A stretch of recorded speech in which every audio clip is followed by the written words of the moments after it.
మీకు సంవత్సరాల తరబడి 10 సంవత్సరాల వరకు బాప్తిజం తీసుకుని లేక ఆత్మీయ జీవితంలో బాగా ఎదిగాను నువ్వు అనుకుంటూ ఉండవచ్చునేమో, కానీ నీకు దేవునితో సహవాసం లేకపోతే దేవుని యొద్ద నుంచి నీకు ఏ సహాయము అందదు. కానీ ఆయన నీతో ఉంటే నోటి మాంద్యము కలిగిన వాడు అద్భుతాలు చేశాడు. గట్టిగా హల్లెలూయా. నోటి మాంద్యము కలిగిన వాడు ఆ దినాల్లో ప్రపంచమంతా గడగడలాడించి ఐగుప్తు దేశాన్ని గడగడలాడించాడు.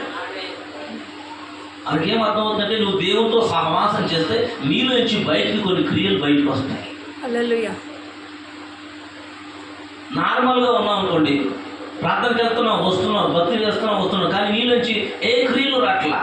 నువ్వు ప్రార్థన చేస్తే ఏ కార్యము జరగట్లా, నీ కుటుంబంలో ఏ మార్పులు జరగట్లా, నీ ప్రవర్తనలో ఏ మార్పు జరగట్లా, నీ ప్రార్థన జీవితం 5 నిమిషాలు 10 నిమిషాలు ఉంటుంది కానీ ఏం పెరగట్లేదు. దేవుని లేఖనాలు ఓపెన్ చేయట్లా, దేవుని లేఖనాలు నువ్వు చదవట్లేదంటే నీకు ఎవరితో సహవాసము లేదంటే దేవునితో సహవాసము లేదు. కానీ పాటలు అయితే పాడతాం చక్కగా, పాటలు మాత్రం చాలా దుఃఖంగా పాడతాం.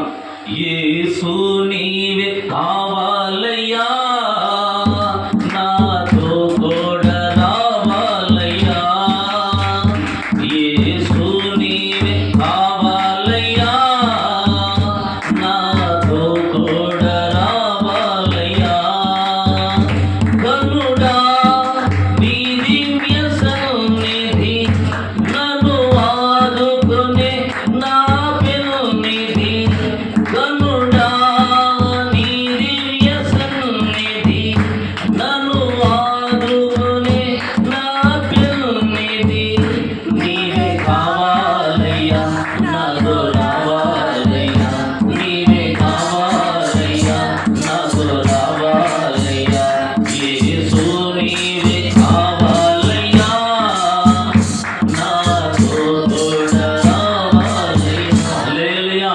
పాట అద్భుతమే, పదాలు అద్భుతమే, రావాలి. ఎలా వస్తాడు? నువ్వు ఆయనతో వెళ్ళాలి. క్రైస్తవుడికి ఒక పేరుంది, ప్రపంచాన్ని అంటే ఏం చేస్తారట? గడగడలాడిస్తారు. ఏం చేస్తారు? తల కిందులు చేస్తారట. హల్లెలూయా. మనము కూడా ఏదో ఒకటి చేయాలి, మన ద్వారా జరగాలి, అప్పుడు క్రైస్తవుడివి. అమ్మ అర్థమవుతుందా?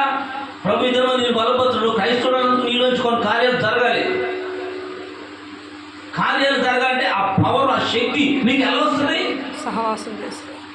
ఎలా వస్తుందంటే నువ్వు ఏదో సహవాసం చేయాలి, దేవునితో సహవాసం చేయాలి. హల్లెలూయా.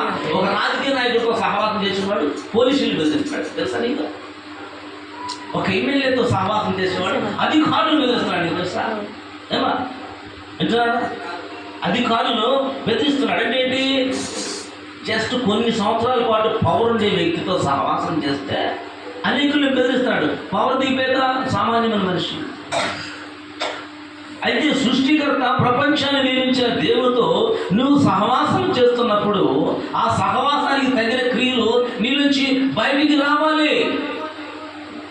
హల్లెలూయా. హల్లెలూయా. గన్నవరంలో ఒక ముసలాడికి పారాలిసిస్ వచ్చింది, కాలు చెడిపండి. నేను చెప్పినట్టు నాకు మా అమ్మగారు వాళ్ళ పక్కన, ఆవిడకి చదువు రాదు, బైబిల్ కూడా అంత తెలీదు. ఆవిడ తెలిసింది ఏంటంటే ప్రార్థన చేయడం అంటే తెలుసు. హల్లెలూయా. పడిపోయిన వాడికి దేవుడు తెలియదు. ఏం చేయాలని ఆలోచన చేస్తే ఇంట్లో ప్రేరాలు కనపడింది. ఆవిడికి వచ్చిన బాటిల్ ఏం చేసిందంటే మొత్తం బాటిల్ ప్రేరాలంతా తీసుకెళ్ళి ఆవిడ దేహానికి మొత్తం పూసిపారేసి, అయ్యా వచ్చి కానీ ప్రార్థన చేస్తున్నాను అయ్యా, ఈ బిడ్డని లేపయ్యా స్వస్థపరిచే అనగానే ఆవిడ లేచి కూర్చుంది. హల్లెలూయా. ఆవిడ లేచి కూర్చుంది. లేచి కూర్చోడమే కాదు, ఆవిడ దేవుని సన్నిధికి నడిపించబడింది. నడిపించబడమే కాదు, బాప్తిజం తీసుకుంది. ఆవిడ పేరు కూడా మార్చి, ఎస్తేరుని పేరు కూడా మార్చబడింది ఆవిడికి. చూస్తారా? నేను చెప్పలా సువార్త, సేవకులు ఎవరు సువార్త చెప్పలా. ఒక విశ్వాసి మామూలుగా ఏం చేశారంటే ప్రేరణలు తీసుకెళ్ళి రాయటం వల్ల ఆవిడకి ఏమొచ్చిందంటే విశ్వాసం వచ్చి దేవుడు ఇంత శక్తిగల కార్యాలు చేయగలడా, ఆ దేవుడు నాకు కావాలి. హల్లెలూయా. మనకు అర్థమవుతుందా? సేవకులే చేస్తారు, సేవకులు అంటారు. నీలో ఉన్న ప్రార్థనా జీవితం ఫలభరితంగా మార్చబడాలి. నీలో ఉన్న లేఖనాలు, వాక్య అనుభవం ఇతరుల్ని బలపరచాలి. దానికి దైవజనుడే కావాల్సల్లా. బైబిల్లో చాలా మంది ఉన్నారు, వారు దైవజనులు కాదు. అకుల పిసికిళ్ళని ఉంటారు అపొస్తల కార్యాల్లో, వారు దైవ సేవకులు కాదు. కానీ దైవ సేవకులకి ఆతిథ్యం ఇచ్చేవారు, సహకారి వాళ్ళు. అదే సమయం అవసరమైతే వాక్యాన్ని కూడా బోధించేవారు. హల్లెలూయా. స్తోత్రం. వాక్యం వెలుగులో నడిపించబడుతున్నారు. కానీ మనం సంవత్సరాల పాటు దేవుని సన్నిధికి వెళ్తున్నాం, కానీ మనకి బైబిల్లో ఆ అంటే ఊరాదు టూ అంటే తారదు అంటుంది. అసలు ఏమీ తెలియదు మనకి. ఎన్ని పుస్తకాలు ఉన్నాయి బైబిల్లో అంటే చెప్పగలమా? పాత నిబంధనలు ఎన్ని ఉన్నాయా, కొత్త నిబంధనలు ఎన్ని ఉన్నాయంటే? మరి బైబిల్ ఎవరు రాశారంటే తెలుసా నీకు? మరి బైబిల్లో ఉన్న వాస్తవాలకి సాక్ష్యాలు ఉన్నాయని తెలుసా?